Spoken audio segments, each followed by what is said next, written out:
État d'âme. Bienvenue sur le podcast qui vous plonge dans l'univers de la santé mentale et physique des femmes. Suivez les témoignages émouvants, les histoires captivantes et les conseils des professionnels de santé pour vous éclairer sur des sujets spécifiques. Embarquez dans l'esprit et le corps des femmes pour un voyage unique et inspirant. État d'âme. Chaque femme est unique, mais certains parcours de santé s'entremêlent. Vous découvrirez tous les états d'âme, les émotions dont ces guerrières, ces combattantes, ces femmes exceptionnelles ont eu à affronter. Un podcast de Stéphanie Jarry.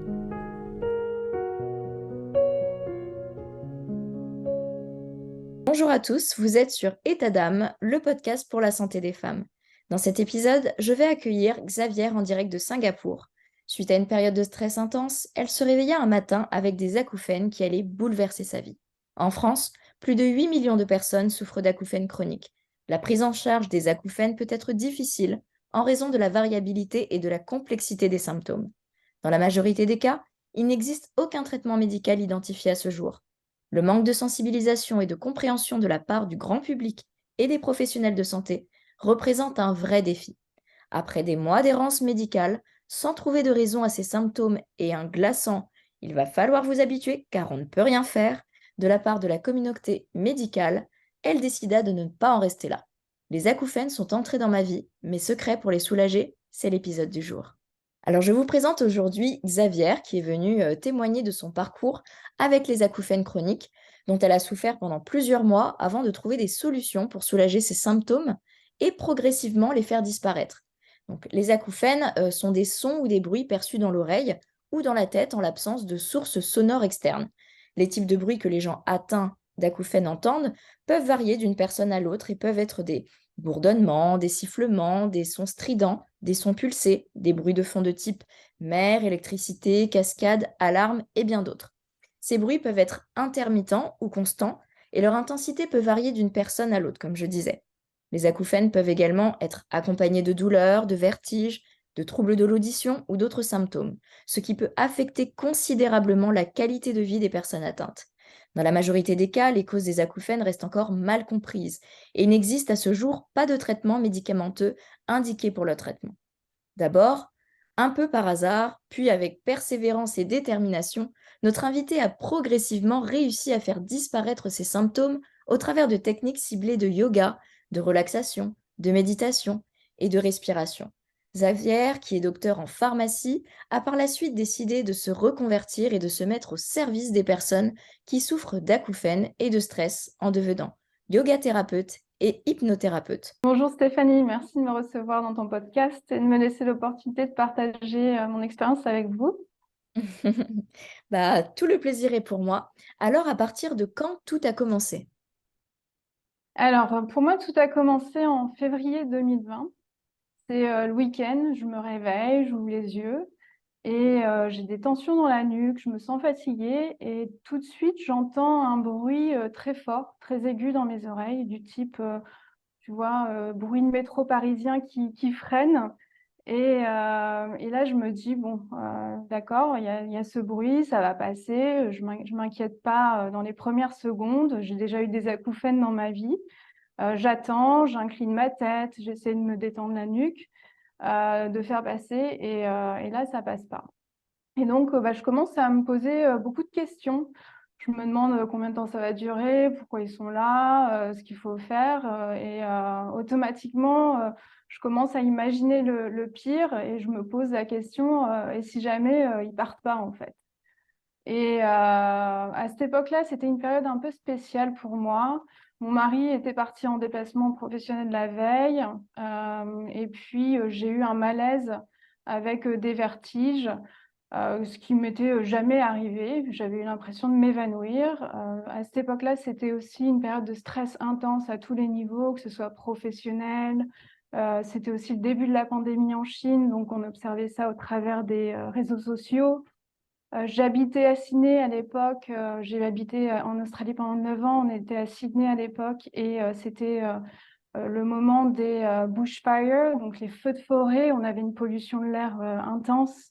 On était calfeutrés chez nous, la ville était engloutie sous un gros nuage de fumée, donc un air assez toxique. Et on portait en fait déjà les masques avant même que la pandémie commence, avant que le reste du monde suive avec la pandémie. Donc du coup, c'est sûr que c'est horrible tout ça. C'est normal que tu aies subi un stress intense et tu as pensé à cette période, d'aller consulter un professionnel de santé, un psychologue ou un médecin généraliste? Ou tu as préféré te focaliser plutôt sur, ce qui n'allait pas physiquement avant? Au départ, j'ai essayé de pas trop paniquer, de maîtriser mon stress. Je voyais bien que j'étais vraiment pas dans mon état normal et de voir si, en laissant passer le temps, les sifflements disparaîtraient aussi. Et c'est vrai qu'à cette époque-là, dans les semaines précédentes, j'avais des signes qui me disaient qu'il y avait quelque chose de pas normal qui se passait, d'inhabituel. Je faisais beaucoup de sport, de course à pied à cette époque et au cours des dernières semaines, j'étais tombée 3 fois, trébuchée 3 fois et tombée 3 fois. J'avais une grosse crise d'angoisse, ce qui m'était pas arrivé depuis l'âge de 11 ans. J'avais des tensions dans les trapèzes, dans les cervicales, une espèce d'hyperactivité cérébrale aussi qui me permettait de consommer du contenu à volonté. Donc, je lisais des livres, par exemple, de 250 pages en quelques heures en faisant de la lecture transversale, une sorte de boulimie d'information. J'avais remarqué aussi que j'avais une sensibilité accrue au bruit. Et tout ça, ça me faisait dire, bon, je suis professionnelle de santé, ça me faisait dire que j'avais un système nerveux qui était anormalement actif et sous tension. Donc, je voulais me donner un petit peu de temps, me calmer, essayer de me reposer. Et puis, au bout de 2 jours, ça s'améliore vraiment pas. J'ai des maux de tête intenses, des vertiges qui font leur apparition. Je continue à trébucher. Quand je mange, j'ai du mal à avaler mes aliments. Et puis, les bruits sont toujours là dans ma tête. Donc, j'ai commencé un petit peu à paniquer à ce moment-là parce que dans ma famille, on a un historique d'anévrisme cérébral. L'anévrisme cérébral, c'est une malformation vasculaire qui est à cause d'une dilatation anormale d'un vaisseau dans le cerveau dont mon frère a souffert et avec lequel il aurait pu perdre la vie. Et parfois, c'est congénital. Donc, voilà, ça tourne dans la famille. Et j'ai pensé qu'à ce moment-là, tous les symptômes que je présentais pouvaient être potentiellement la cause d'un anévrisme cérébral. Et donc, c'est là que j'ai décidé de me rendre directement au service des urgences. Au service des urgences, ils me reçoivent. Ils sont quand même un petit peu inquiets parce que c'est vrai qu'il y a beaucoup, beaucoup de symptômes d'ordre neurologique finalement. Et ils me font une batterie de tests, dont un angiogramme pour écarter justement ce risque d'anévrisme cérébral. Donc l'angiogramme, c'est un scan du cerveau où on observe les formations vasculaires. Et donc, ils ne trouvent rien, qui est dans un sens rassurant à ce moment-là, mais ça n'explique toujours pas mes symptômes. Donc, après ça, il me réfère à un neurologue. Et donc, je vais voir le neurologue. Il m'examine rapidement, hein. Le temps de l'examination chez le neurologue, ça ne dure pas très longtemps. Il me pose quelques questions, voir s'il y a probablement des symptômes dépressifs. Voilà, il me pose des questions. Et puis, il va me faire un IRM qui ne montrera absolument rien d'anormal dans le cerveau, pas de tumeur particulière ou qui pourrait expliquer les acouphènes. Et puis, bah, du coup, quand je le revois, il m'explique que je souffre d'acouphènes, qu'on n'a pas de traitement pour les faire disparaître. Et puis, dans un deuxième temps, il me dit en revanche, il y a une option de faire partie d'un traitement expérimental, euh, un médicament qui est normalement utilisé chez des épileptiques et pour les douleurs neuropathiques périphériques, qui est aussi utilisé chez les personnes qui souffrent d'acouphènes. Pourquoi? Parce que ils partent du principe que les épileptiques et les acouphéniques ont une présentation qui est similaire. Dans le cerveau des personnes qui souffrent d'acouphènes, on a observé qu'une partie du système nerveux auditif, notamment le cortex auditif, qui est la partie du cerveau qui analyse les informations auditives, présente une hyperexcitabilité et une synchronie, donc la capacité des neurones à s'activer tous en même temps ce qui est pas voulu, hein, ce qui est pas bénéfique. Et ces manifestations sont similaires à ce qu'on peut observer dans le cerveau d'un épileptique, mais à l'échelle de tout le cerveau pour un épileptique. Donc, il me propose ce médicament, mais il me dit tout de suite, il me prévient des effets secondaires et il me dit You're not gonna quite feel yourself anymore. Donc, la traduction, c'est vous n'allez plus tellement vous sentir vous-même avec ce médicament. Et à ce moment-là, je sais exactement de quoi il veut parler parce que bon, je suis pharmacienne, j'ai fait mon internat de pharmacie en psychiatrie et j'ai vu de mes yeux comment ce genre de médicaments peuvent complètement vous abrutir et vous rendre étranger à vous-même. Et pour moi, il n'était pas question que je prenne ce médicament, ce n'était pas du tout une option. Et donc après être partie de chez le neurologue avec cette prescription dans les mains, mais que j'ai jamais été me faire délivrer, et ben, je suis allée consulter d'autres professionnels de santé. On est tous passés par l'ORL, d'autres avis médicaux. Et puis, j'ai eu toujours la même réponse. Il n'y a pas de traitement, il va falloir vous habituer, on ne peut rien faire. Et là, c'est vraiment une déclaration collective d'impuissance de la médecine moderne. Et c'est dur de passer par là. On vous renvoie chez vous, vous vous débrouillez. Le parcours de soins s'arrête complètement là pour vous et ensuite vous êtes complètement livré à vous-même. Et du coup, quand tu as entendu cette phrase qu'il n'y avait pas du tout de traitement et qu'il va falloir vous y habituer, tu t'es dit bah non, en fait. Et tu as voulu Mm. ne pas en rester là et... Bah, au départ, au départ, pour moi, ça a été, il y a eu plusieurs phases. Il y a eu d'abord cette phase de désespoir parce que on rentre chez soi, on a le bruit dans la tête, et on se dit que vivre avec un bruit pareil dans les oreilles, c'est impensable, c'est vraiment une torture.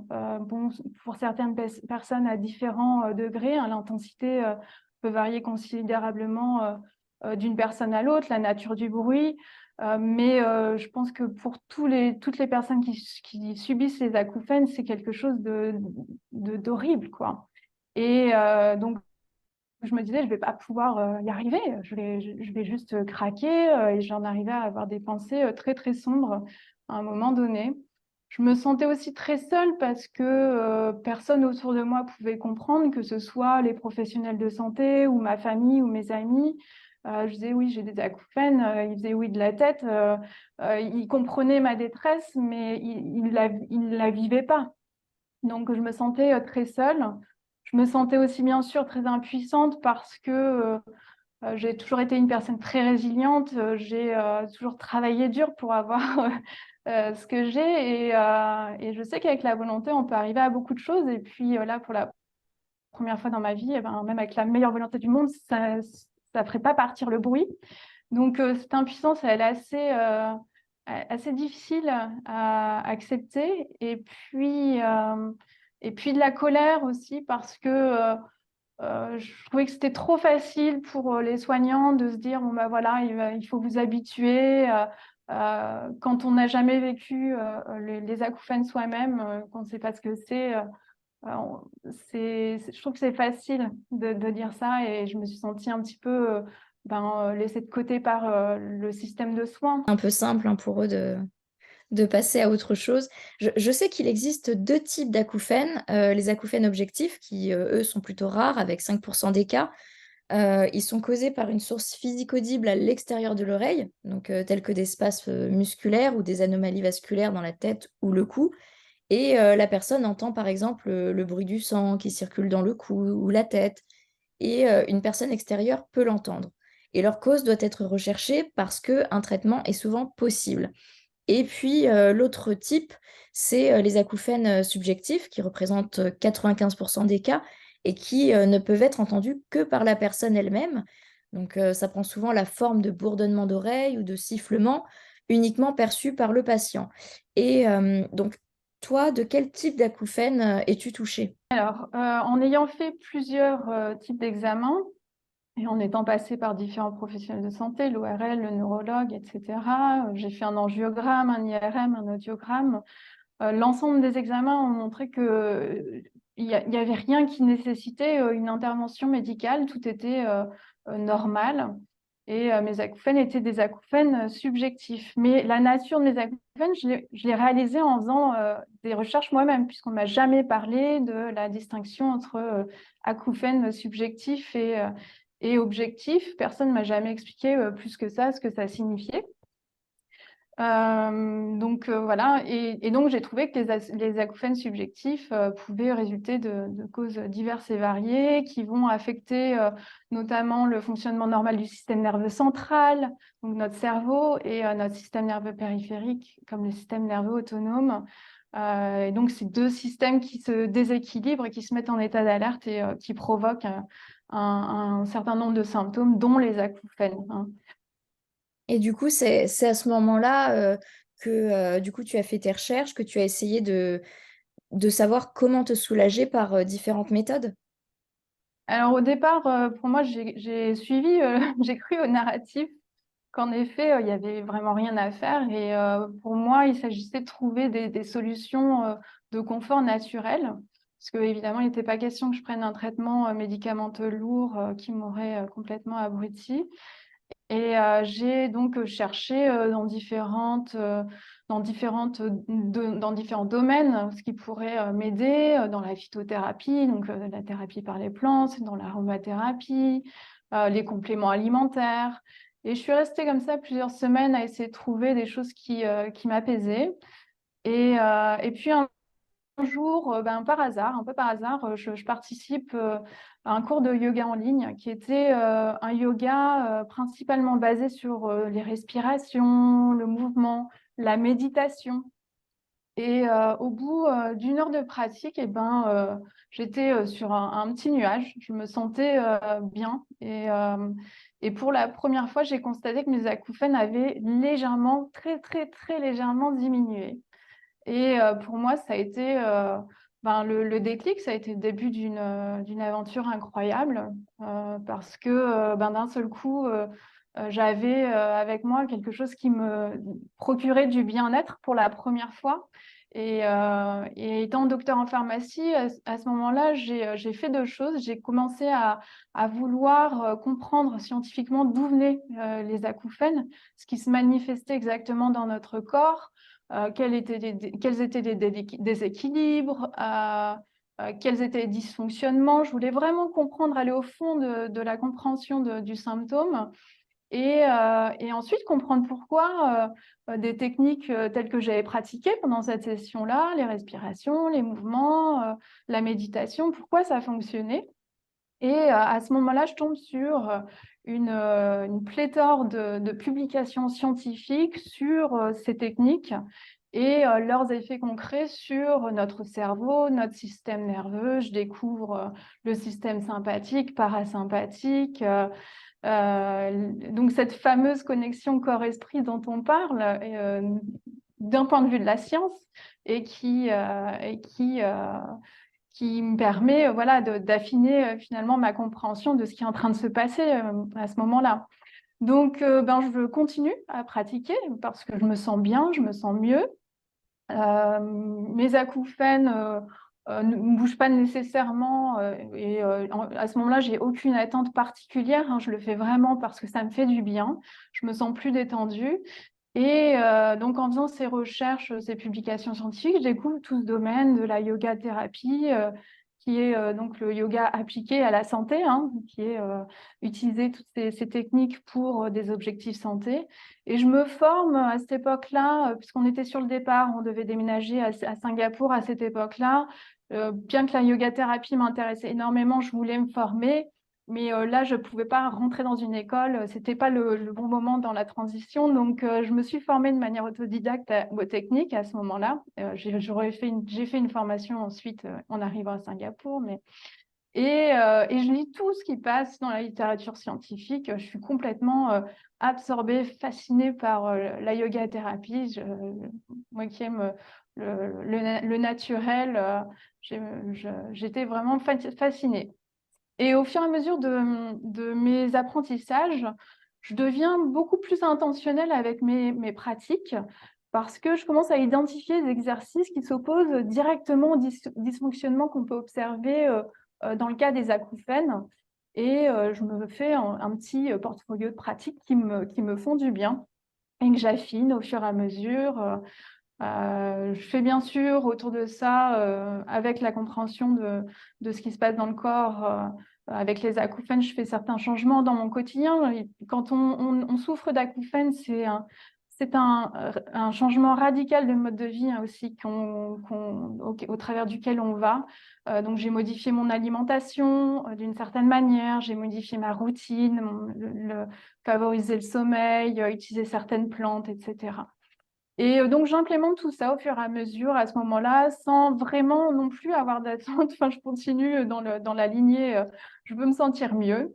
Et j'observe qu'au fur et à mesure, mes acouphènes cèdent progressivement et que, au fil des mois, ils finissent par disparaître. Et c'est pas du jour au lendemain.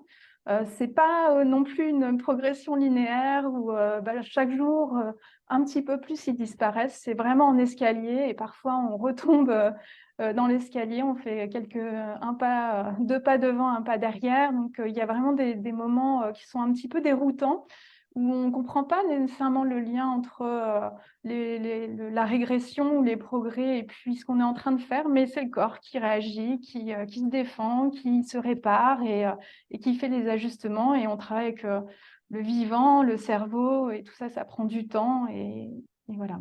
Je pense qu'il y a beaucoup d'auditrices, en tout cas, qui nous écoutent, touchées par les acouphènes, qui ont envie de monter cet escalier.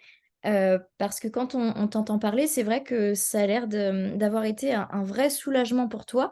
Donc, quelles sont les techniques, du coup, qui t'ont aidé, que tu peux partager? Oui, alors dans le corps d'une personne qui souffre d'acouphènes, il y a vraiment beaucoup de choses qui se passent. Et donc, la stratégie, c'est vraiment de travailler en frontal avec l'ensemble des déclencheurs ou des dérèglements qui sont observés. Et je peux vous donner un exemple d'exercice qui illustre mon approche. Parce que vous donner une liste d'exercices, ça n'aura pas trop de sens. Ça vient vraiment dans un ensemble dans une approche, dans une progression logique aussi de la séquence d'exercices. Mais je vais vous donner un exemple d'exercice qui illustre mon approche. Donc, par exemple, dans le cerveau des personnes qui souffrent d'acouphènes, on a un certain nombre comme je disais, de dérèglements qui affectent le système nerveux central, donc le cerveau, où on a une hyperexcitabilité d'une structure du système auditif qui est le cortex auditif. Et le cortex auditif, il va se déclencher, les neurones du cortex auditif vont se déclencher et de manière complètement sauvage à des seuils d'excitabilité où ils ne devraient normalement pas se déclencher, et ça va générer ces sons fantômes qu'on entend. Et c'est pour ça qu'on ne les entend pas nécessairement dans les oreilles, on les entend dans la tête. On ne peut pas tellement les localiser parfois. Et dans ce cas, donc si on regarde juste cet exemple, qui est l'hyperexcitabilité du cortex auditif, eh bien, quand on lit les techniques qui sont à notre disposition, eh bien, on a plein de stratégies pour s'attaquer directement à l'hyperexcitabilité de cette structure du cerveau, qui sont, par exemple, je vous donne quelques exemples, et ce n'est pas exhaustif, hein, qui sont par exemple la méditation, qui permet d'aller abaisser les fréquences cérébrales, donc vraiment apaiser l'activité électrique du cerveau. Les méditations qui permettent aussi de favoriser la sécrétion de neuromédiateurs qui vont ralentir l'activité neuronale. Je prends l'exemple du GABA, GABA qui est un neuromédiateur qui ralentit les neurones et qui permet de réduire l'hyperexcitabilité. Ou on peut aussi utiliser la stimulation du nerf vague. La stimulation du nerf vague, par exemple, elle est utilisée aux US. Elle est d'ailleurs indiquée par la FDA, qui est la Food and Drug Administration, qui est l'autorité de santé aux États-Unis, qui a approuvé un dispositif médical qui est implanté sur le patient pour stimuler à intervalles réguliers le nerf vague pour les patients qui souffrent d'épilepsie. Donc, on en revient au phénomène épileptique, et les épilepsies ou les dépressions qui sont résistants aux médicaments. Et donc, qu'on sait, c'est que, par exemple, donc je vous donne un exemple d'exercice de stimulation du nerf vague qui se dirige à l'hyperexcitabilité, que vous pouvez faire maintenant chez vous. Donc, pour stimuler le nerf vague, il y a un principe, il y a un moyen, mais il y a plein de moyens de le faire. Encore une fois, c'est juste un exemple. Pour stimuler le nerf vague, eh bien, on sait qu'à l'inspiration, pour stimuler le nerf vague, on sait qu'à l'inspiration, eh bien, le système sympathique est activé. Donc ça, ce n'est pas le système qui nous intéresse, parce que le système sympathique, c'est ce qui nous met en alerte. En revanche, ce qui nous intéresse, c'est à l'expiration, c'est le système parasympathique. Donc c'est la partie du système nerveux autonome parasympathique qui est dont le nerf vague est le nerf principal, qui est activé à l'expiration. Donc ce qu'on veut, le principe, c'est d'appuyer au maximum sur l'expiration pour stimuler au maximum le système nerveux parasympathique, donc le nerf vague.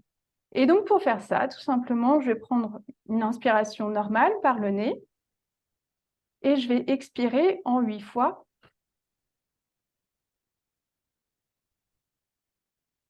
J'ai peut-être fait plus de 8 fois cette fois. Mais vous pouvez le faire même 10 fois. Vous expirez en plusieurs fois pour activer ce parasympathique. Il se passe plusieurs choses. D'abord, la respiration nasale qui permet de stimuler les récepteurs du nerf vague dans les sinus, dans les structures profondes des poumons. Et puis, cette expiration prolongée et rythmique qui va stimuler le nerf vague, qui passe notamment par le diaphragme. Et puis, voilà, appuyer sur l'expiration au maximum. Donc, voilà, j'inspire et j'expire jusqu'à ce que j'ai plus d'air, en petits paquets. Voilà. Donc là, vous stimulez votre nerf vague, vous pouvez vous asseoir, faire ça pendant 5 minutes et puis juste observer dans votre corps comment vous sentez. Mais normalement, il y a vraiment une puissante sensation voilà, de relaxation qui s'installe au fur et à mesure des minutes, au fur et à mesure de la pratique. Donc, voilà, dans le corps des personnes qui souffrent d'acouphènes, on observe une multitude de dérèglements tels que l'hyperexcitabilité du cortex auditif. Il y a plein de choses qui sont déréglées avec des causes multiples. Et donc, on utilise les outils de la yoga thérapie de manière très ciblée parce que je sais que avec ce principe, je peux travailler de cette manière-là sur cette structure en particulier ou ce dérèglement en particulier. Voilà. Ensuite, les pratiques, elles doivent aussi suivre une progression logique. Donc, ce n'est pas juste mettre des exercices les uns derrière les autres. On a toujours cette alternance importante de stimulation, relaxation du système nerveux pour qu'il puisse faire les ajustements nécessaires. On travaille toujours en tension, relaxation, tension, relaxation. Donc, c'est une sorte de gymnastique, si vous voulez, du système nerveux. On prépare aussi le corps et le mental pour qu'ils puissent se relâcher, pour pouvoir recevoir au maximum les bénéfices des exercices qu'on propose et notamment les méditations qui viennent toujours à la fin d'une pratique. L'heure de pratique est là pour préparer aussi le corps et le mental à rentrer dans la méditation. Voilà. Et du coup, tu accompagnes les personnes souffrantes d'acouphènes? Oui, alors après cet événement, j'ai décidé de me former à la profession de yoga thérapeute et d'hypnothérapeute. Et maintenant, je me consacre aux personnes qui souffrent d'acouphènes, mais aussi aux personnes qui souffrent du stress et de l'anxiété. Les deux étant intimement liés, mais parfois j'ai des personnes qui viennent me voir et qui souffrent uniquement du stress et de l'anxiété, et c'est très bien aussi. Donc j'ai fait, à la suite de tout ça, j'ai mis du temps à concevoir tout ça, mais après, voilà, après avoir commencé des pratiques de yoga thérapie, après avoir proposé différents programmes qui étaient divers et variés, c'est généraliste, je me suis dit, mince, non, quand même, c'est de là où je viens, c'est pour ça que je suis devenue yoga thérapeute. Et puis, j'ai senti voilà, cet appel de proposer un programme spécifiquement pour les personnes qui souffraient d'acouphènes. Je ne l'avais jamais partagé avec qui que ce soit, même les personnes qui venaient à mes programmes de yoga thérapie. Et j'ai fini par le partager quand je me sentais confortable, que je sentais que mes acouphènes étaient vraiment derrière moi. Et parce qu'on a toujours peur d'en parler, hein. On a toujours peur que ça revienne. Donc, je me suis sentie assez forte, assez confortable. Et puis, j'ai créé donc 2 programmes, un programme spécifique pour les acouphènes et un programme spécifique pour le stress.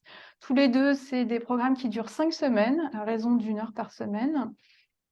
Donc, je les propose sur mon site web xavierdesmet.com. Et je fais aussi des consultations en ligne via Zoom pour une approche plus personnalisée, pour aller vraiment beaucoup plus en profondeur sur- Bah, pour les auditrices, je mettrai tout ça en légende pour que vous puissiez trouver rapidement le site de Xavier. Et en quoi consistent ces deux programmes? Alors, quand vous inscrivez au programme, vous recevez une vidéo d'introduction où j'explique mon approche, donc vraiment très euh, scientifiquement, hein. C'est important que les personnes qui suivent le programme comprennent pourquoi ils vont faire ces exercices-là en particulier. Donc, tous ces principes enfin, j'ai touché un petit peu du doigt, dont on a touché un petit peu du doigt ensemble, et ben, j'explique tout ça, que vous deveniez vraiment acteur de votre santé. Et puis, chaque semaine, pendant 5 semaines, vous recevez 1 heure de pratique en vidéo et puis du matériel supplémentaire pour vous accompagner avec des nombreux conseils, des règles d'hygiéno-diététique, des relaxations audio, des fiches d'exercices à faire entre les pratiques d'1 heure, à faire chez vous pendant 10-15 minutes tous les matins pour consolider les acquis. Tout est dans la discipline et la régularité, c'est très important. Je donne aussi voilà, des conseils sur l'alimentation qui est cruciale. Et puis d'autres petites choses en termes de compléments alimentaires, des plantes, etc. Euh, Dans ces programmes, moi, j'ai réuni vraiment tous les conseils et techniques que j'ai moi-même utilisés pour guérir mes acouphènes. C'est des programmes enregistrés que vous pouvez faire quand vous voulez et qui sont accessibles à tous. Vous pouvez le faire à votre propre rythme parce que les vidéos restent disponibles pendant plusieurs mois. Comme je disais, j'ai des consultations aussi en ligne qui permettent un accompagnement qui est beaucoup plus personnalisé, qui s'adapte aux besoins particuliers. C'est important aussi parfois. Est-ce que tu peux nous en dire un peu plus sur la yoga thérapie?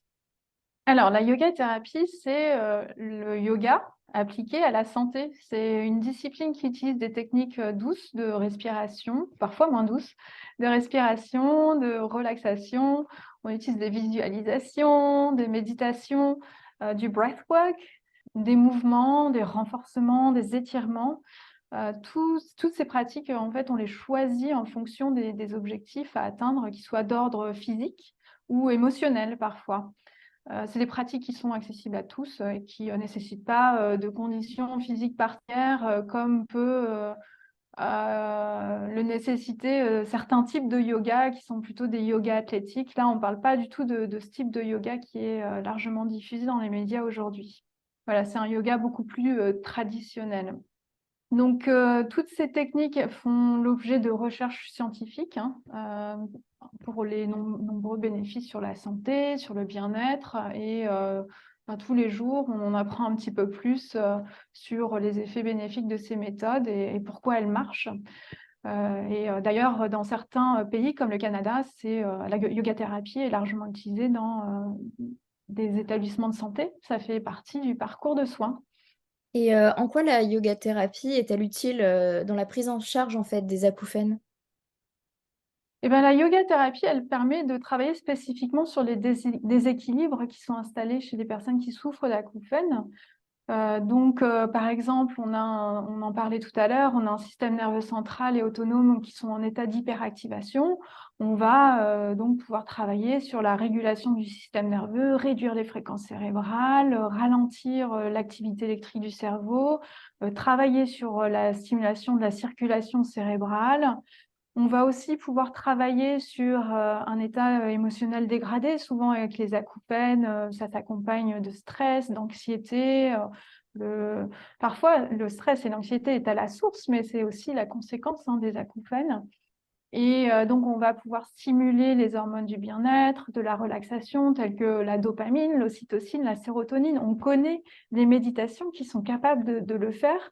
On peut aussi réduire les hormones du stress, comme le cortisol. C'est largement démontré que ces pratiques permettent de faire ça. Et on travaille aussi sur des techniques de régulation émotionnelle.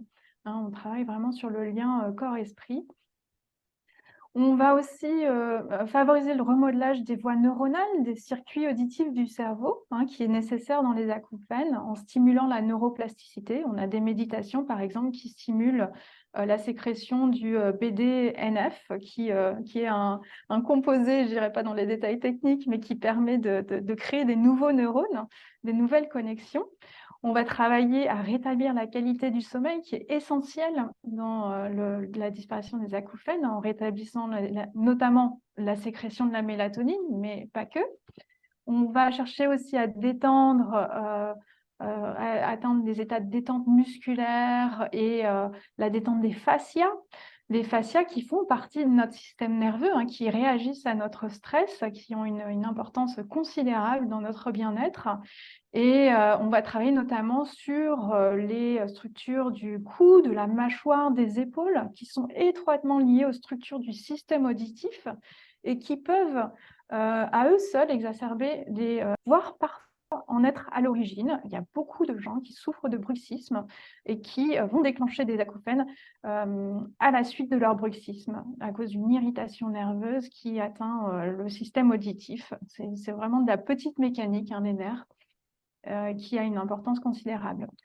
Donc, la yoga thérapie permet aussi de développer des liens, d'autres liens avec nos pensées, avec nos émotions, nos sensations physiques. On va pouvoir reconnecter avec son corps, avec ses besoins. C'est important de pouvoir aussi prendre cet aspect soft de la yoga thérapie, qui est aussi essentiel, l'aspect émotionnel et reconnexion au corps.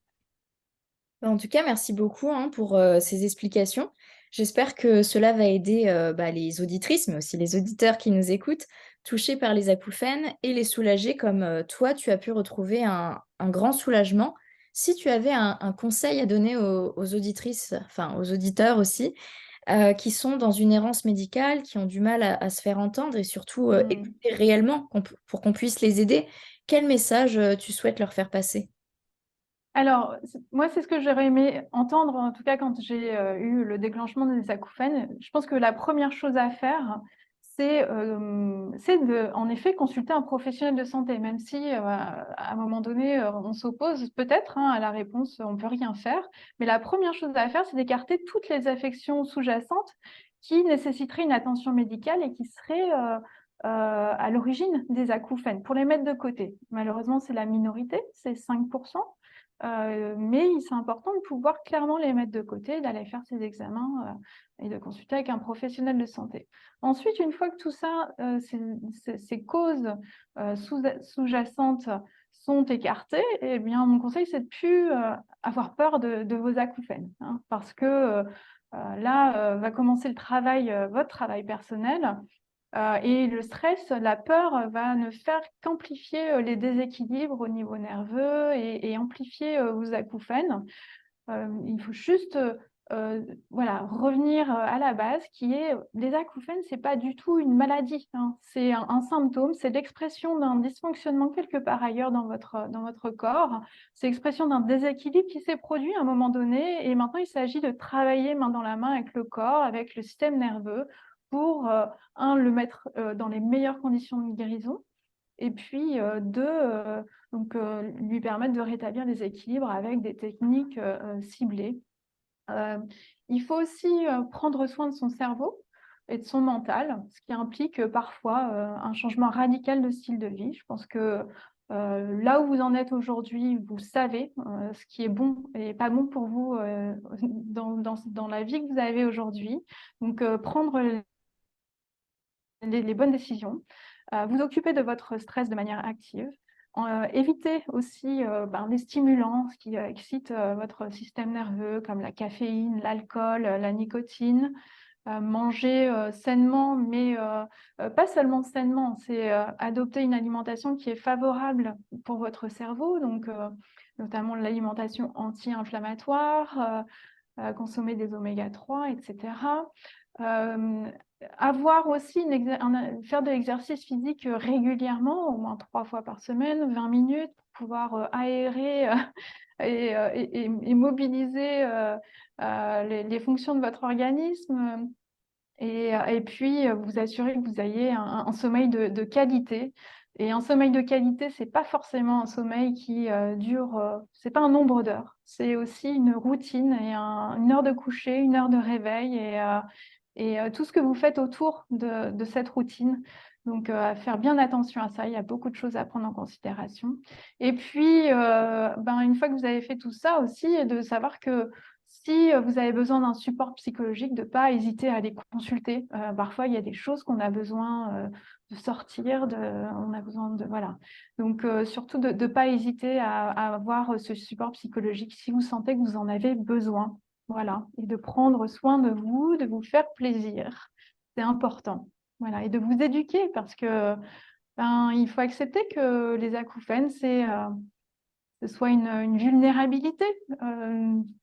Voilà, on a une vulnérabilité et puis après, il s'agit de travailler avec ça. On sait que voilà, on doit faire avec et puis, mais il y a une issue, il y a vraiment une sortie et ça implique aussi de faire aussi des efforts sur le très long terme, mais ça vaut largement la peine. Voilà.